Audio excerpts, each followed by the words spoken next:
The laughter started before I even sat down. It wasn't loud, just a few whispers, a couple of snickers from the other side of the conference table. But in a room that quiet, it felt deafening. My new manager, Daniel, cleared his throat and slid a printed document toward me. "Effective immediately," he said, avoiding eye contact. "Your role is being reassigned." Reassigned. Corporate language for demoted. I stared at the paper. 3 years. 3 years of 16-hour days. 3 years of fixing projects no one else wanted to touch. And now my title was gone. Across the table, Melissa leaned toward Brian and whispered something. Brian smirked. They didn't even try to hide it. Daniel kept talking, but his voice sounded distant. "Your new responsibilities will involve assisting the strategy team, more operational support." Assistant. I had built half the strategy department. Now I was supposed to assist them. I finally looked up. "Can I ask why?" I said calmly. Daniel shifted in his chair. "It's a leadership decision." Which meant one thing: someone wanted me out of the way. The meeting ended quickly after that. No one met my eyes as I packed my notebook.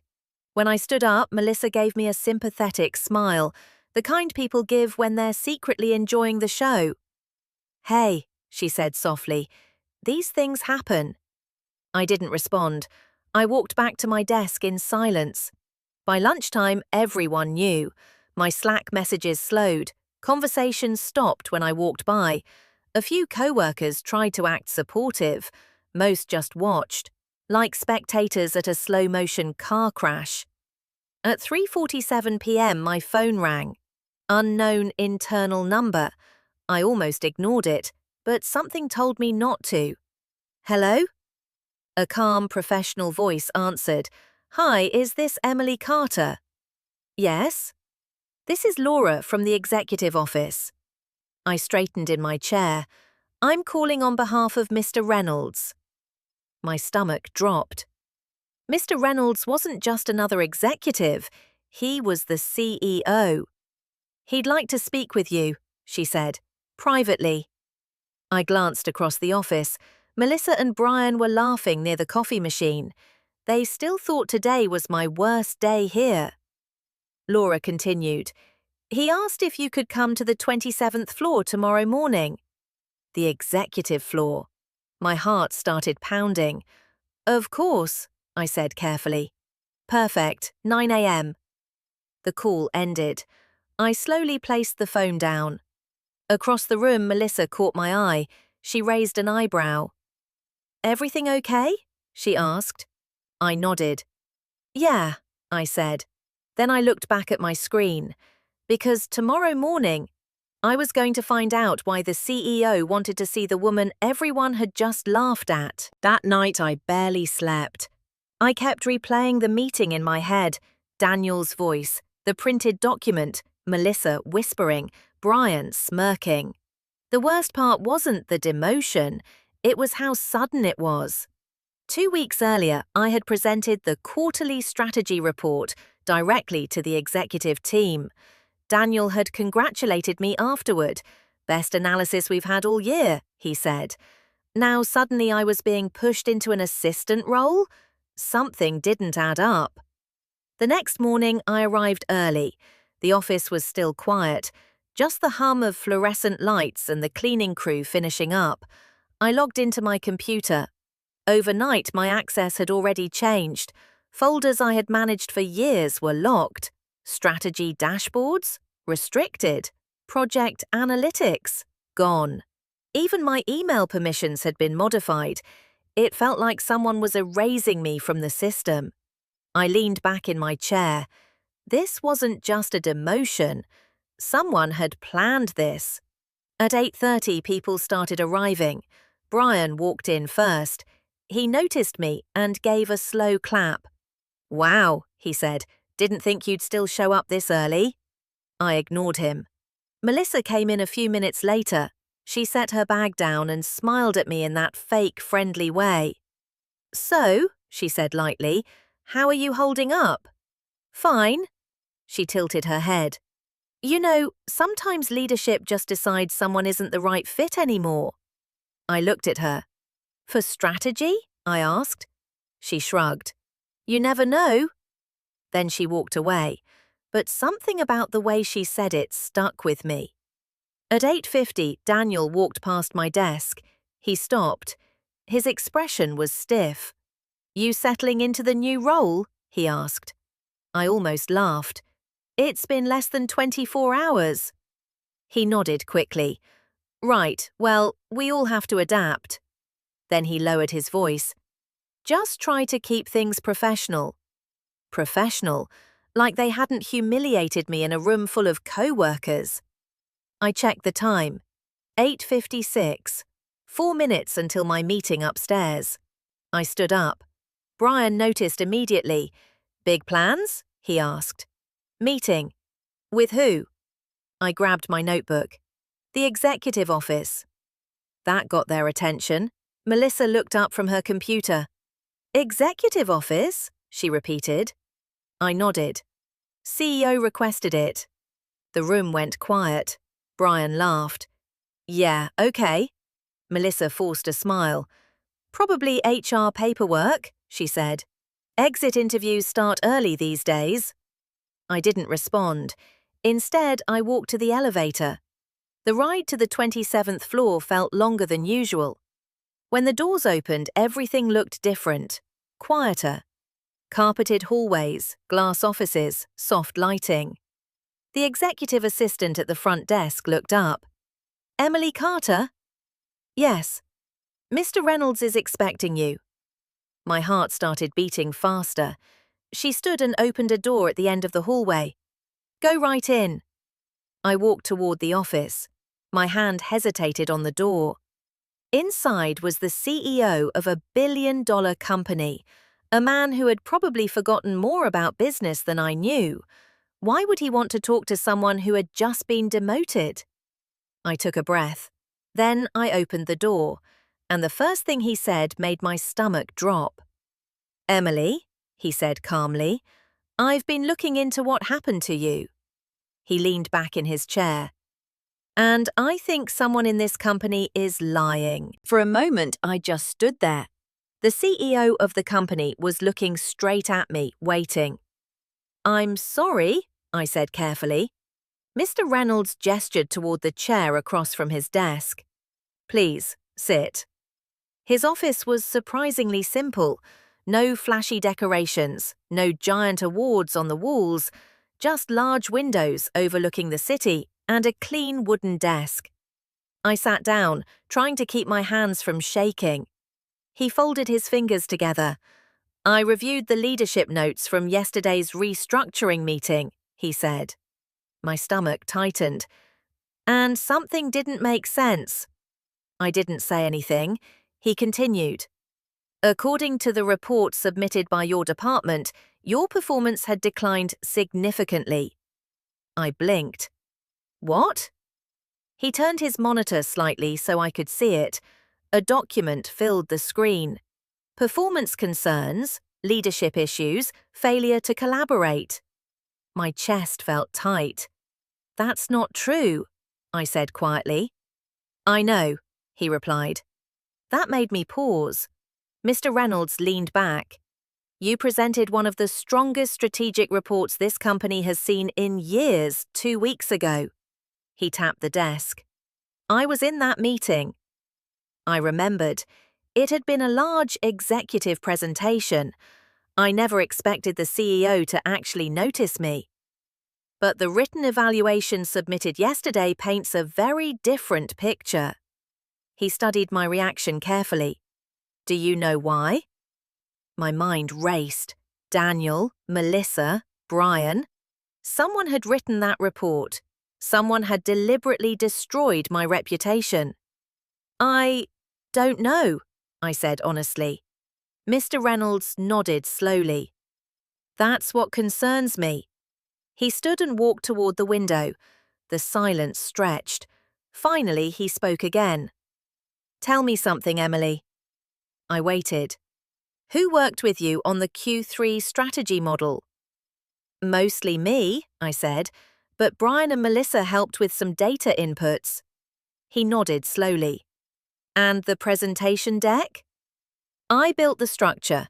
Melissa helped refine some slides. Another pause. Then he turned back toward me. Interesting. Why? He walked back to his desk and opened another file. Because the report recommending your demotion. He rotated the screen again. At the bottom of the document were two names, Melissa Grant, Brian Walker. My stomach dropped. They recommended this, I whispered. Mr. Reynolds nodded, and Daniel approved it. The room suddenly felt smaller. The pieces started connecting in my head. The whispers, the smirks, the sudden access removals. They hadn't just laughed at my demotion, they had engineered it.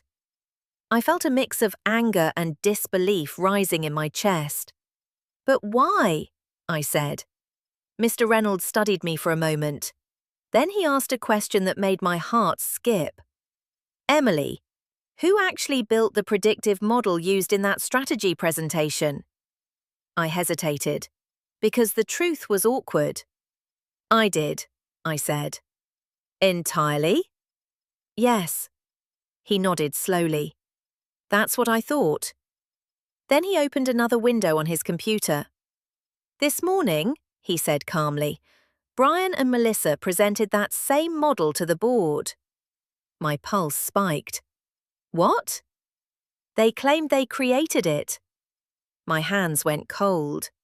Mr. Reynolds leaned forward. And when the board started asking technical questions, he paused.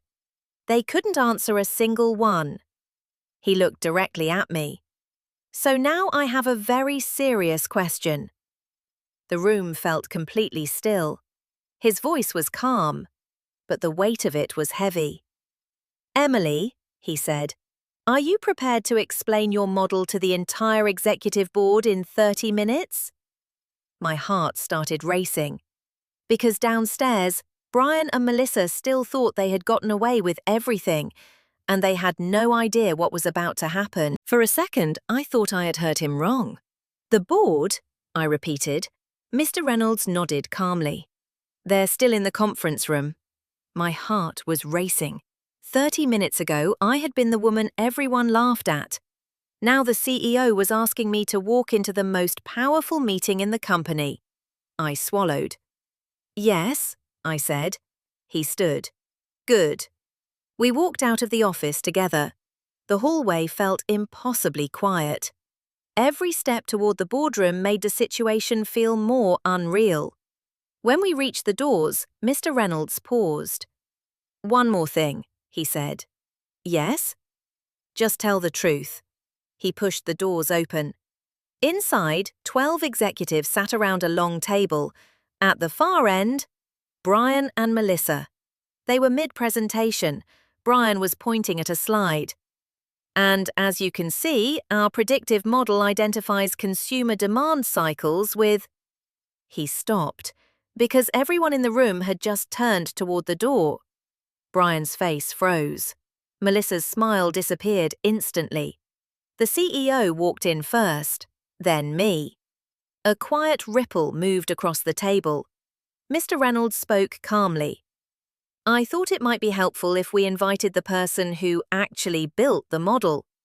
The silence that followed was suffocating. Brian looked like someone had pulled the floor out from under him. Melissa's eyes widened. Emily, she said. Mr. Reynolds gestured toward the screen. Please continue the presentation. I walked to the front of the room. My hands were steady now, strangely steady. Brian slowly stepped away from the screen. His voice was tight. We were just explaining the forecasting methodology. Great, I said. Then I picked up the remote. The slide changed. A complex chart appeared. Let's start with the core algorithm, I said. The room leaned in. For this model, I combined 5 years of sales data with seasonal consumption patterns and regional demand shifts. Brian's jaw tightened. Melissa stared at the floor. I continued. The key difference is that the model predicts refill demand 6 weeks earlier than traditional forecasts. One of the board members leaned forward. How does it detect the pattern shift? Machine learning weighting, I answered immediately. Specifically in the regional demand clusters. Another executive spoke. What training data did you use? 6 historical datasets, I said. And I cleaned the anomalies manually because the automated filters were distorting the winter cycles. A few executives nodded. Now they understood. This wasn't something copied from a template. It was built from the ground up. The questions kept coming, and I answered every single one. After 10 minutes, the boardroom atmosphere had completely changed. They weren't looking at Brian and Melissa anymore, they were looking at me. Finally, one of the board members turned toward Brian. Why couldn't you explain any of this earlier? Brian opened his mouth. Nothing came out. Melissa tried to speak. We collaborated on the project. Mr. Reynolds calmly folded his hands. Did you? The room went quiet again, because everyone now knew the truth. Brian and Melissa had tried to steal the work, and to make sure I couldn't expose them, they had pushed me out of the department. The CEO looked around the table. Thank you, Emily, he said. I stepped back from the screen. My heart was still pounding. But now the silence in the room felt very different. It wasn't humiliation anymore. It was realization. Mr. Reynolds looked toward the board, then back at me. Well, he said calmly, I think we need to discuss what happens next. And when Brian heard those words, the color completely drained from his face. No one spoke for several seconds. The boardroom was completely silent. Brian looked like he wanted to disappear into the floor. Melissa kept staring at the table, avoiding everyone's eyes. Mr. Reynolds finally broke the silence. Thank you, Emily, he said again. You can take a seat. I sat down at the end of the table. For the first time that morning, I allowed myself to breathe. One of the board members leaned forward. Mr. Reynolds, she said carefully, this is extremely concerning. He nodded. It is. Another executive spoke next. Submitting a false evaluation to demote the person who actually built the model, he looked toward Brian and Melissa, while presenting the work as your own. No one needed to finish the sentence. Everyone understood how serious it was. Brian finally tried to speak. Look, this is a misunderstanding. Mr. Reynolds raised an eyebrow. A misunderstanding? Brian nodded quickly. We were under pressure, the timeline was tight. Emily had helped with some parts of the analysis and… Helped? I repeated quietly. Brian froze. The CEO turned his chair slightly toward him. Brian, he said calmly, you told the board you built the model. Brian's voice faltered. Well, the team worked on it together. Mr. Reynolds looked at Melissa. Did you build the model? Melissa hesitated. Her voice was barely audible. No. Another silence filled the room. Then Mr. Reynolds spoke again. Daniel approved the demotion based on your report. Brian swallowed. Yes. The CEO nodded slowly. Interesting. He turned toward one of the executives. Please have HR join us. Brian's shoulders stiffened. Melissa's face went pale. 5 minutes later, the head of HR entered the room. Mr. Reynolds explained everything calmly. The false report, the demotion, the stolen presentation. The room felt heavy. When he finished, HR simply nodded. Understood. Brian looked desperate now. Wait, hold on, he said. This is being blown out of proportion. No one responded. Finally, Mr. Reynolds spoke. Brian, Melissa, he paused. In this company, mistakes can be forgiven. They both looked hopeful for a moment. But dishonesty cannot. Another pause. You're both terminated, effective immediately. Melissa covered her mouth. Brian just stared at the table. The HR director stood. We'll escort you to collect your belongings. Neither of them argued. They simply stood and walked out. The door closed behind them. The room was quiet again. Mr. Reynolds turned toward me. Emily? Yes? Your demotion is obviously being reversed. A few executives chuckled softly. But more importantly, he continued, the strategy department needs leadership. My heart skipped. He folded his hands. I'd like you to take over the division. For a moment, I couldn't speak. Just yesterday, I had been the person everyone laughed at. Now the entire board was looking at me differently. Not with pity, with respect. I'd be honored, I said finally. Mr. Reynolds nodded.